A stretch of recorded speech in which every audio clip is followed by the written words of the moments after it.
तो भारत ने cricket world cup 4 बार जीता है और जानते हैं, हर जीत की अपनी एक अलग ही कहानी है। एक कहानी है अंडरडॉग्स की, एक है युवा जोश की, एक कहानी है पूरे 28 साल के इंतजार की और एक है कभी हार ना मानने वाले जज्बे की। चलिए इन यादों के सफर पर एक बार फिर निकलते हैं।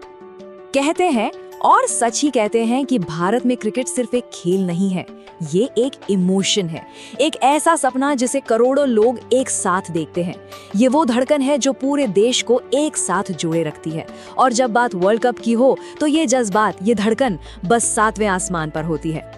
और इसीलिए जब भारत वर्ल्ड कप जीतता है ना, तो जीत का जश्न सिर्फ स्टेडियम तक नहीं रहता, वो गलियों में पटाखों की आवाज बनकर गूंजता है, सड़कों पर लोग नाचते हैं, अजनबी एक दूसरे के गले लगते हैं, क्योंकि ये सिर्फ 11 खिलाड़ियों की जीत नहीं होती, ये पूरे देश की जीत होती है। तो इस सफर की शुरुआत होती है साल 1983 से। जरा सोचिए, उस वर्ल्ड कप से पहले भारत ने पिछले 2 टूर्नामेंट्स में मिलाकर सिर्फ एक मैच जीता था। किसी ने दूर दूर तक सोचा भी नहीं था कि ये टीम कोई कमाल कर सकती है। ये वो दिन था जब नामुमकिन मुमकिन बन गया था। और फाइनल में सामने कौन था? उस दौर की सबसे खतरनाक, सबसे ताकतवर टीम, वेस्ट इंडीज। वो 2 बार के वर्ल्ड चैंपियन थे। उनके गेंदबाज आग उगलते थे और बल्लेबाज तो मानो किसी भी स्कोर को मजाक बना देते थे। और दूसरी तरफ थी हमारी टीम, कपिल्स डेविल्स, जिन्हें कोई भी सीरियसली नहीं ले रहा था। भारत ने पहले बैटिंग की और स्कोर बनाया सिर्फ 183 रन। वेस्ट इंडीज की उस तूफानी बैटिंग लाइनअप के सामने ये स्कोर मतलब कुछ भी नहीं था। ऐसा लग रहा था जैसे मैच तो इंटरवल में ही खत्म हो गया है। सबने मान लिया था खेल खत्म। लेकिन फिर आया वो एक पल जिसने मैच का, इतिहास का, सबका रुख मोड़ दिया। विवियन रिचर्ड्स तूफान की तरह बैटिंग कर रहे थे, मैच को हमसे दूर ले जा रहे थे। तभी मदन लाल की गेंद पर उन्होंने एक शॉट खेला और कप्तान कपिल देव ने पीछे की तरफ लगभग 20 गज भागते हुए एक ऐसा कैच लिया जिस पर आज भी यकीन करना मुश्किल है। वो सिर्फ एक कैच नहीं था दोस्तों, वो वर्ल्ड कप था। 25 जून 1983 जब लॉर्ड्स के बालकनी पर कपिल देव ने वर्ल्ड कप उठाया ना, वो सिर्फ एक ट्रॉफी नहीं थी। उस एक जीत ने भारत में क्रिकेट का चेहरा हमेशा हमेशा के लिए बदल दिया। उस दिन एक पूरी पीढ़ी ने सपने देखना सीखा। ये सीखा कि अगर हिम्मत हो तो कुछ भी नामुमकिन नहीं है।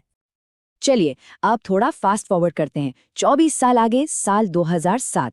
क्रिकेट का एक नया तेज तर्रार फॉर्मेट आ चुका था, T20। और इसके पहले ही वर्ल्ड कप में भारत ने एक ऐसी युवा टीम भेजी जिसमें बड़े नाम नहीं थे, लेकिन जोश था और जो दहाड़ने को पूरी तरह तैयार थी। इस टीम में सचिन, द्रविड़, गांगुली जैसे दिग्गज नहीं थे। कमान थी एक नए लंबे बालों वाले कप्तान के हाथ में, महेंद्र सिंह धोनी। ये एक ऐसी टीम थी जो डरे बिना बेखौफ होकर खेलती थी। नाम भले ही बड़े ना हों, लेकिन उनके इरादे बहुत बड़े थे। और फाइनल था आर्च राइवल पाकिस्तान के खिलाफ। मैच सांसें रोक देने वाला था। आखिरी ओवर, 6 गेंदों में 13 रन चाहिए थे। धोनी ने गेंद दी जोगिंदर शर्मा को। सब हैरान। मिसबाउल हक ने स्कूप शॉट खेला, गेंद हवा में, ऊंची, बहुत ऊंची, और फाइन लेग पर श्री संत ने उसे पकड़ लिया। बस भारत चैंपियन बन गया था। भारत T20 का पहला वर्ल्ड चैंपियन था। ये जीत थी धोनी की बेखौफ सोच की। ये जीत थी एक नए युवा भारत की दहाड़ की। और हाँ, इसी जीत ने भारत में T20 क्रांति की, IPL की नींव रखी थी। इसके बाद आया साल 2011, वो साल जब 28 साल का इंतजार खत्म हुआ, जब एक खिलाड़ी का और उसके साथ साथ पूरे देश का सबसे बड़ा सपना अपने ही घर में पूरा हुआ। ये वर्ल्ड कप किसी एक खिलाड़ी के लिए सबसे ज्यादा खास था, सचिन तेंदुलकर। पूरे 21 साल का लंबा इंतजार, 5 वर्ल्ड कप खेल चुके थे। 2003 के फाइनल में मिली हार का दर्द अब भी दिल में था। उनका बस एक ही आखिरी सपना बचा था, अपने घर में अपने लोगों के सामने वर्ल्ड कप उठाना। और फिर आया वो पल, वो रात, मुंबई का वानखेड़े स्टेडियम, और कप्तान धोनी ने नुआन कुलसेखरा की गेंद पर बल्ले को ऐसे घुमाया कि गेंद लॉन्ग ऑन के ऊपर से सीधी स्टैंड्स में जाकर गिरी। वो छक्का, वो आवाज आज भी हम सबके जहन में ताज़ा है। भारत वर्ल्ड चैंपियन था। वानखेड़े का पूरा स्टेडियम सचिन सचिन के नारों से गूंज रहा था। टीम ने उन्हें अपने कंधों पर उठाया। उस वक्त विराट कोहली ने एक बात कही थी, इन्होंने 21 साल तक देश का बोझ उठाया, आज हम इन्हें उठा रहे हैं।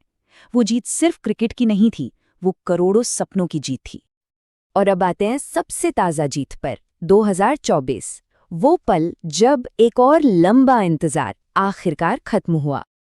देखिए, 2011 के बाद 13 साल बीत गए थे। हम चैंपियंस ट्रॉफी जीते, लेकिन वर्ल्ड कप मानो हाथ आते आते रह जाता था।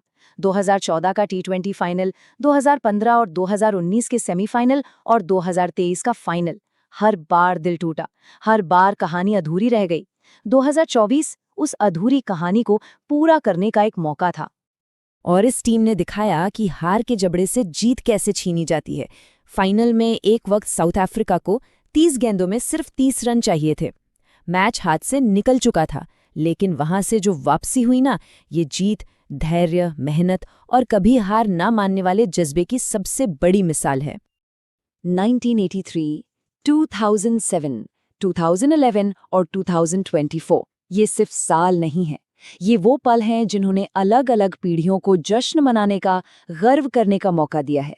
ये हमारी शानदार क्रिकेट विरासत के वो मजबूत स्तंभ हैं जो हमेशा खड़े रहेंगे। हर जीत की अपनी कहानी है, अपने हीरो हैं, लेकिन एक बात है जो कभी नहीं बदलती। ये जीतें हमें याद दिलाती हैं कि जब भारत की टीम मैदान पर उतरती है तो वो सिर्फ 11 खिलाड़ी नहीं होते, उनके साथ करोड़ों लोगों की उम्मीदें, करोड़ों लोगों की दुआएं होती हैं। पूरा देश उनके साथ मैदान पर होता है। तो हाँ, एक और शानदार अध्याय पूरा हुआ है, लेकिन ये कहानी खत्म नहीं हुई है। नई पीढ़ी आएगी, नए सपने होंगे, नई चुनौतियां होंगी, क्योंकि ये सिर्फ क्रिकेट नहीं है, ये भारत है।